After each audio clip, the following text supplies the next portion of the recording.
tunalo swali letu jingine hapa, tulitafakari pia pamoja. Linasema, je, ipo mifano ya Biblia inayoonyesha vijana waliosimama imara kwa misingi ya neno la Mungu? Ni kweli, jawabu hapa ni ndio. Ipo mifano mingi sana kwenye Biblia ambayo vijana wapo waliopita pia kwenye mapito, wengine walisimama imara. Tunaweza tukamuona kijana Danieli kwenye kile kitabu cha Danieli mlango wa 1 na ule mstari wa 8. Danieli akiwa kijana kabisa alikataa chakula cha mfalme. Nini? Neno lilikuwa ndani yake. Akajua kabisa, hapa nitakapokula chakula cha mfalme nitaondoa ile nguvu ya neno ndani yangu, nitamdhalilisha Mungu, nitalidhalilisha neno. Lakini Danieli hakukubaliana kabisa. Pamoja na yote anasema, lakini Danieli aliazimu moyoni mwake ya kuwa hatajitia unajisi kwa chakula cha mfalme wala kwa divai aliyokunywa. Basi akamuomba yule mkuu wa matowashi ampe ruhusa asijitie unajisi. Sio kitu chepesi. Nini kilimpa ujasiri mtumishi wa Mungu huyu Danieli akiwa kijana mdogo kabisa? Kilichompa ujasiri kwa sababu neno lilikuwepo ndani yake. Na ukiendelea hii habari utaona namna ambavyo Mungu hakuwaacha kina Danieli. Aliwanenepesha, aliwapendezesha kuliko hata wale waliokula chakula cha mfalme na kunywa divai ya mfalme. Wao waliamua kula mtama, chakula ambacho hakina kitu kwa hali ya kawaida. Walitaka kumdhihirisha Mungu. Kwa hiyo vijana hawa wapo. Hakufuata mkumbo kwamba tumeingia kwenye nyumba ya mfalme, wacha tule. Vijana wa leo ukisha muingiza kwa mfalme na akaambiwa utakula chakula cha mfalme, alafu mwambie eti usile kwa sababu tunataka tuone udhihirisho wa Mungu, tuone utukufu wa Mungu, huwezi kumpata kijana huyo. Lakini lazima awe na neno. Yeye aliye na neno anaweza. Kwa hiyo aliweka msimamo kabla ya jaribu. Kijana yoyote aliye na neno ndani yake ana msimamo. Lakini pia tunaweza tukamuona Danieli huyo huyo kwenye ule mlango wa 6 kitabu cha Danieli na ule mstari wa 10. Habari hii ni nzuri kweli kweli.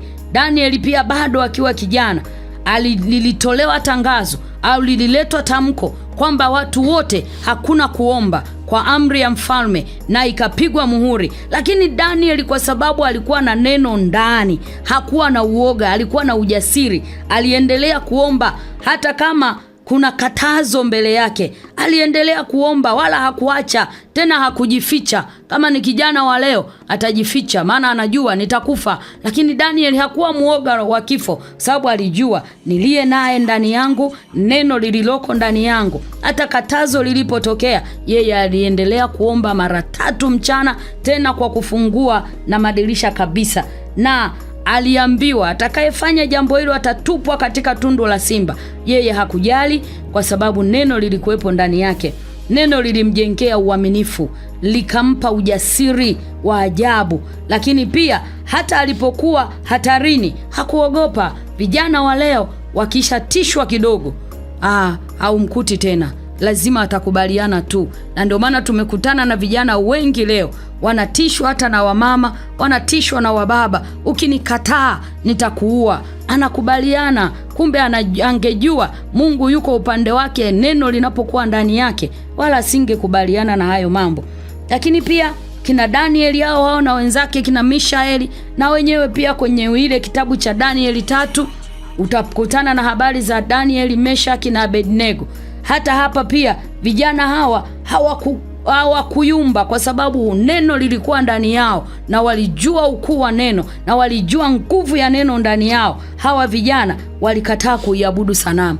Leo hii kijana unaweza ukamwekea fedha hapo au ukamwekea na pisto pembeni, ukamwambia abudu sanamu, hata abudu tu kwa sababu neno haliko ndani yake. Lakini kumbe neno lingepata nafasi ndani yake, huyu kijana asingeyumba. Hawa hawakuyumba, hawalikataa. Hata walipotupwa kwenye walipotupwa kwenye moto hawakuogopa. Aliambia tutupeni tu, na hata walipotupwa bado Mungu aliwatetea. Kwa hiyo unaanza kuona vijana hawa namna ambavyo Mungu aliwapigania. Na mimi natamani vijana wa leo naisikia neno hili, hebu iga mifano hii ya kina Danieli. Danieli alikataa kula chakula lakini bado alipendeza. Danieli alikataa kutii, kuzuiliwa kuomba, lakini bado aliomba. Katupwa kwenye tundu la simba na bado akatoka mzima. Danieli huyo na wenzake wakakataa kuabudu sanamu, lakini bado Mungu akawapigania kwenye ule moto, hawakuungua hata kidogo. Lakini yuko kijana mwingine pia tunamfahamu sana, Daudi, kijana aliyekuwa mdogo sana, aliyempiga Goliati kwa imani ya neno. Goliati anamwendea kwa panga, Goliati anamwendea kwa mambo mengi, lakini Daniel anamwambia, unanijia kwa fumo na kwa panga, mimi ninakujia kwa neno la Mungu. Yani ni nguvu ya ajabu aliyokuwa nayo Danieli ndani ya neno la Mungu. Kwa hiyo tujifunze kwa hao vijana. Unaweza ukajifunza pia kwa habari ya kijana Yusufu kwenye Mwanzo 39. Kijana huyu naye alikuwa ni mdogo mzuri, kijana ambaye alikuwa amemshiba Mungu, kijana ambaye alikuwa amelishiba neno la Mungu. Yeye pia alishinda majaribu ya mke wa Potifa alipomtamani. Yeye alikataa kabisa. Hebu fikiri, chukua hiyo picha. Kama ni kijana wa leo, uko kwa tajiri mwenye fedha, mama fedha anayo, alafu anakwambia we nikubali tu, kila kitu ninakupatia. Sio rahisi kukubali kwa sababu neno haliko ndani. Lakini yeye aliye na neno, Yusufu alimwambia, nitamtendaje Mungu dhambi namna hii? Alijua ile ni dhambi na akaikimbia. Lakini vijana wengi leo tumeingia kwenye hii dhambi ya zinaa. Tumezinishwa na mama zetu, tumezinishwa na baba zetu, tumezinishwa na wadogo zetu kwa sababu tu neno halipo. Hatuna ujasiri, hatuna nguvu ya kuikataa, hatuna nguvu ya kuikataa dhambi. Kijana unayesikia neno hili, ninakuomba sana usikae mbali na neno.